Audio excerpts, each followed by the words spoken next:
এই গণ অভ্যুত্থানে সাংবাদিকদের অবদান সম্পর্কে পুরো দেশবাসী জানে। ৬ জন সাংবাদিক এই অভ্যুত্থানে শহীদ হয়েছে। আমরা তাদের আত্মার মাগফিরাত কামনা করি এবং সারা বাংলাদেশে আমরা দেখছি এখনো পর্যন্ত সাংবাদিকদেরকে চাকরিচ্যুত করা হচ্ছে, নানানভাবে হয়রানি করা হচ্ছে এবং নানান ভয় দেখানো হচ্ছে।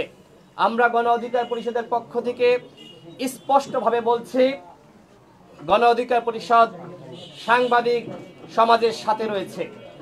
যে কোনো সাংবাদিক তার পেশাদারিত্ব দায়িত্ব পালন করতে গিয়ে যদি কোনো ধরনের হয়রানির শিকার হন আমাদেরকে জানাবেন। আমরা ইনশাআল্লাহ আপনাদের পাশে দাঁড়াবো। নতুন বাংলাদেশ গঠনে সাংবাদিকদেরকে গুরুত্বপূর্ণ ভূমিকা পালন করতে হবে। সত্য এবং সঠিক সংবাদকে জনগণের সামনে তুলে ধরতে হবে। আমরা বিগত পতিত ফ্যাসিস্ট হাসিনা সরকারের আমলে দেখেছি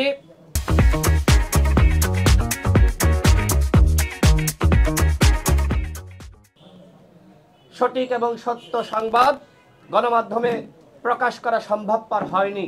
নানান চাপ ছিল। ডিজিএফআই, এনএসআই তারা প্রেসক্রিপশন রেডি করে দিত, কি বলতে হবে, কি লিখতে হবে। আমাদের সংগ্রামী সভাপতি নুরুল হক নূরকে নিয়ে বিভিন্ন গণমাধ্যমে, বিভিন্ন টেলিভিশনে এবং ডিজিটাল মিডিয়ায় আমরা নানান সময় নানান ধরনের ঘৃণ্য সংবাদ দেখেছি। আমরা নতুন বাংলাদেশ গঠনে আমরা চাই সাংবাদিকরা নিরপেক্ষভাবে তাদের দায়িত্ব পালন করবে। নতুন বাংলাদেশ গঠনে জাতির আয়না হিসেবে সাংবাদিকদেরকে কাজ করতে হবে। আপনারা জানেন 2018 সালের যে ঐতিহাসিক কোটা সংস্কার আন্দোলন, সেই আন্দোলনের আহ্বায়ক ছিল আমার পাশে বসা জননেতা হাসান আল মামুন এবং এরপরে যে ডাকসু নির্বাচন হয় সেই নির্বাচনে সহসভাপতি অর্থাৎ ভিপি নির্বাচিত হয়েছিলেন কোটা সংস্কার আন্দোলনের প্যানেল থেকে বর্তমান গণ অধিকার পরিষদের সংগ্রামী সভাপতি জননেতা নুরুল হক নূর। আমি সেই কোটা সংস্কার আন্দোলনের যে সংগঠন, পরবর্তীতে সেই সংগঠনের আমি ভারপ্রাপ্ত আহ্বায়কের দায়িত্ব পালন করেছি এবং আমাদের পাশে আমাদের সভাপতি নুরুল হক নূরের পাশে আজকে আপনারা যাকে দেখতে পাচ্ছেন তাকে আপনারা সকলেই চিনেন, ফারুক হাসান।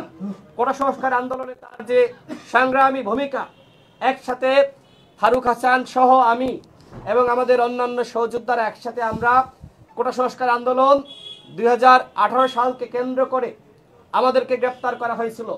আমরা একসাথে রিমান্ডের নির্যাতনের শিকার হয়েছি। আমাদেরকে নানানভাবে হয়রানি করা হয়েছে। আমরা ঠিক মতন আমাদের পড়াশোনা শেষ করতে পারিনি। আমাদের সভাপতি নুরুল হক নূর জনগণের অধিকার আদায় করতে গিয়ে তিনি নানান নির্যাতন নিপীড়নের শিকার হয়েছেন। ঠিক একইভাবে এই ফ্যাসিবাদের বিরুদ্ধে লড়াই করতে গিয়ে ফারুক হাসান তিনিও সংগ্রামী ভূমিকা রেখেছেন, নানানভাবে হয়রানি নির্যাতনের শিকার হয়েছেন।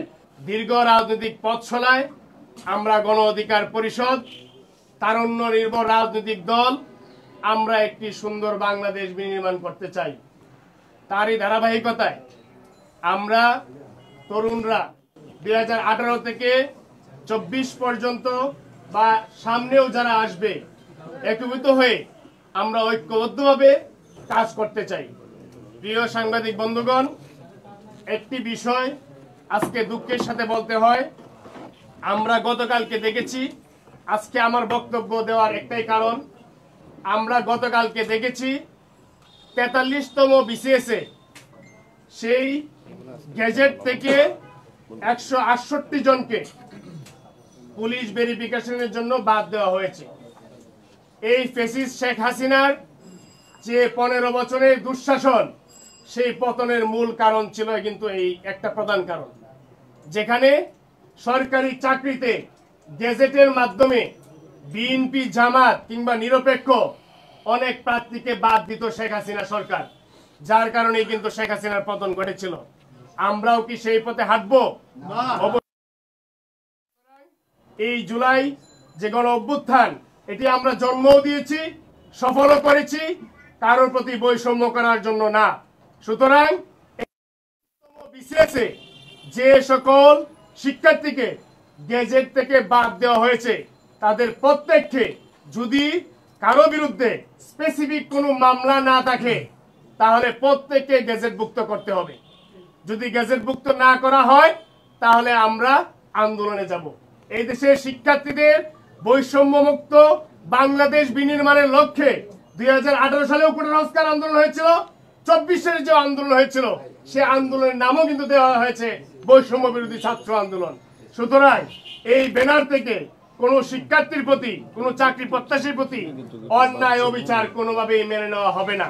প্রিয় উপস্থিতি, শুধু এইটুকু কথা বলবো যে একটা শিক্ষার্থী তার ছাত্র জীবন থেকে শুরু করে এই পুরো পথ চলায় এত পরিশ্রম করে পরিবারের স্বপ্ন, নিজের স্বপ্ন সবকিছু বাস্তবায়নের লক্ষ্যে কঠোর পরিশ্রম করে যে বিসিএস এর প্রিলিমিনারি, রিটেন এবং ভাইবার মতো 3টি কঠিন পরীক্ষার ধাপ উত্তীর্ণ হওয়ার পরেও যদি সে চাকরি না পায় তাহলে এটি আমরা যে সংস্কারের কথা বলছি সেটি আসলে সংস্কার বলে প্রতীয়মান হবে না।